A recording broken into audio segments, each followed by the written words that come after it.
Cinema ഒന്നും പറയേണ്ട കാര്യമില്ല. എന്താ വെച്ചാലേ നമ്മളൊരു കുടുംബ ചിത്രം കാണാൻ തന്നെയാണ് ഇവിടെ എത്തിയത്. അദ്ദേഹത്തിന് മോഹൻലാലിൻ്റെ പഴയ ആ ഒരു മോഹൻലാലിനെ തിരിച്ചു കിട്ടുന്നു എന്നൊരു രീതിക്കാണ് നമ്മൾ വന്നത്. പക്ഷേ ശരിക്കും മോഹൻലാൽ എന്ന് പറയുന്ന നടനെ അളന്നവർക്കുള്ള ഒരു മറുപടിയാണ് ഈ സിനിമ. അതായത് ക്ലാസ് ആണോ മാസാണോ അതോ നമുക്ക് പറയാൻ പറ്റത്തില്ല. കാരണം അതിലും അപ്പുറമാണ്. കാരണം ഈ പടം തുടങ്ങുന്നത് പോലെ തീരുന്നത് വരെയുള്ള സമയം നമ്മൾ അറിയുന്നില്ല. ഇൻ്റർവെല്ലൊക്കെ ആകുന്നത് പോലും അറിയുന്നില്ല. 2.25 മണിക്കൂറുണ്ടെന്ന് ഇപ്പോൾ വേറൊരു കക്ഷി പറഞ്ഞപ്പോഴാണ് ഞാനത് അറിയുന്നത്. ശരിക്കും മോഹൻലാലാണ് ഈ സിനിമ. അതായത് അദ്ദേഹത്തിൻ്റെ മാനരസങ്ങൾ ഒപ്പിയെടുത്ത് അദ്ദേഹത്തിൻ്റെ വൈകാരിക നിമിഷങ്ങളെയൊക്കെ വളരെ കൃത്യതയോടെ ശരിക്കും തന്മൂർത്തി വരേണ്ടി വന്നു. ശരിക്കും മോഹൻലാലിനെ കണ്ടുകൊണ്ട് അയ്യോ പറയേണ്ട കാര്യമില്ല. ദൃശ്യത്തിനും മേലെയാണ് സിനിമ. പഴയ ലാലേട്ടനെ കാണാൻ പറ്റി. എല്ലാത്തരം ഓഡിയൻസിനും പറ്റിയൊരു മൂവി. നല്ലൊരു കമ്പാക്ക് തന്നെയാണ്. അതിനും പറയണ്ടല്ലോ, ലാലേട്ടനൊന്നും മുണ്ട് മടക്കിയ തീരാവുന്നതിന് എല്ലാം കൊണ്ടും അടിപൊളി മൂവി. ഫസ്റ്റ് തിയേറ്റർ വെച്ചാണ് സൂപ്പർ. നമ്മുടെ ലാലേട്ടൻ്റെ പഴയ ആ ഒരു എന്താ പറയുന്നത് ഒന്നുമില്ല, ഫാമിലി ആയിട്ട് വരുമെന്ന് പറഞ്ഞാൽ നമ്മൾ ഇരിക്കുന്നു. പക്ഷേ എല്ലാം റൊമാൻറ്റിഫിക്കേഷനും എല്ലാം ഉണ്ട്. എല്ലാം എന്ന് വെച്ച് കഴിഞ്ഞാൽ ആദ്യം തൊട്ട് കംപ്ലീറ്റ്ലി എൻഗേജ്ഡ് ആണ്. Super film. 2-3 തവണ നമുക്ക് കാണാം. Script super. നമ്മൾ എൻഗേജ്ഡ് ആയിട്ട് ഇരുത്തുന്നുണ്ട്.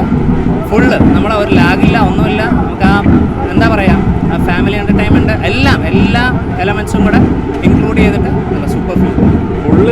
സ്ക്രീൻ പ്രസൻസ്, ലാലേട്ടൻ്റെ സ്ക്രീൻ പ്രസൻസ് ആദ്യം തൊട്ട് അവസാനം വരെ ലാലേട്ടൻ്റെ സ്ക്രീൻ പ്രസൻസ് ആണ്. ലാലേട്ടൻ്റെ പഴയ എന്താ പറയുക ആ ഒരു പഴയ ആക്ടിങ് എല്ലാം നമുക്ക് നല്ല രീതിയിൽ കിട്ടുന്നുണ്ട്. സൂപ്പർ ഫിലിം തീർച്ചയായും. Family mass entertainer. എല്ലാവരും ഫാമിലി ആയിട്ട് വന്ന് കാണാം. അടിപൊളി സിനിമ. വിളിച്ച് അടിക്കി. ക്ലൈമാക്സ് ഒക്കെ നമുക്ക് രോമാഞ്ചായിരുന്നു.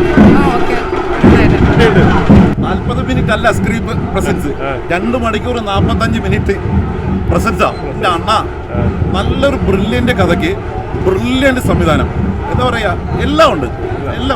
ഒരു എന്താ പറയുക, ഒരു സിനിമ, മലയാള സിനിമ ഇപ്പോൾ ഏതെങ്കിലുമായിട്ട് താരതമ്യം ചെയ്യണമെന്ന് അതല്ല. ലാലേട്ടൻ്റെ കരിയറിൽ another hit. Super, very good movie.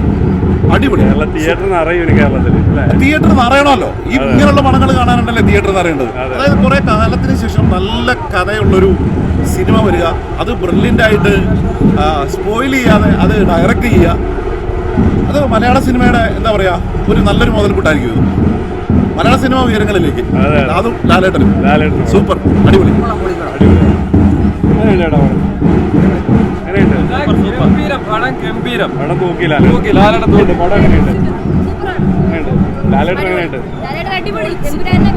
Climax ഒക്കെ എങ്ങനെയുണ്ട്? രോമാഞ്ചാണ്, ആക്ഷൻ, എന്തുകൊണ്ടും അടിപൊളിയാണ്.